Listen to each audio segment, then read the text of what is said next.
Hi there, today we're making Madeleines. I had everyone decide between two recipes yesterday and that was the clear winner. This is a kind of a long process in terms of having to chill the batter overnight or 12 hours, so we'll make them today and bake tomorrow.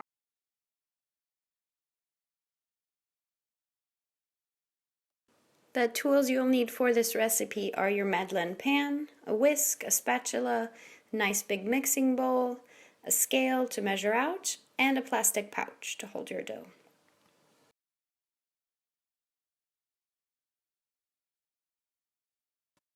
Okay, I just realized you'll need a few more tools. Something to sift your flour, something to zest your lemons, and something to mix everything up a little faster. Together the eggs and the sugar and use the stand mixer to mix them until doubled and nice and fluffy. This is the consistency you're looking for. It's nice and thick. You can see that it's really lightened as well as it mixed with the sugar. From here you can actually use the whisk now, or you can keep going with the mixer.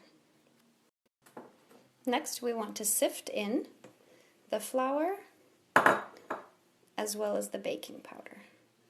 It's a little difficult to do one-handed, but you get the idea. We're just going to sift until it's all into the bowl.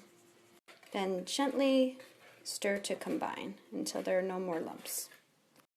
Next we will fold in the oil, and you should have a very, very light and very fluffy batter at the moment.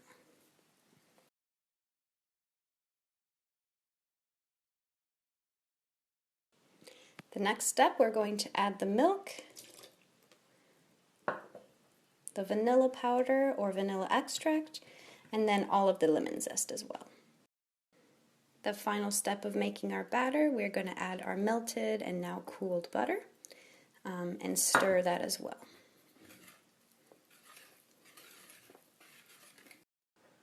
If you used unsalted butter, this is when you could incorporate the salt, or earlier as well, but I use salted butter, so we will skip.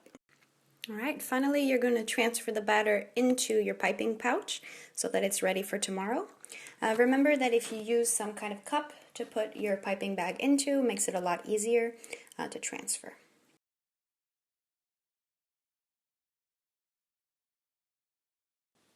So another thing that's great about Madeleines is that since you're making the batter ahead of time, you can make it up like in the evening and then go to bed, and if you know you have friends coming over for lunch the next day, then you can have it ready. Just make them right before they arrive. It's nice and warm. So it's kind of a nice way that you can kind of think ahead, have your batter ready, and then have these beautiful cakes ready. This is one of those recipes that I learned when I was a kid. We ate Madeleines a lot in France. We usually got them from the bakery because they really are just so good.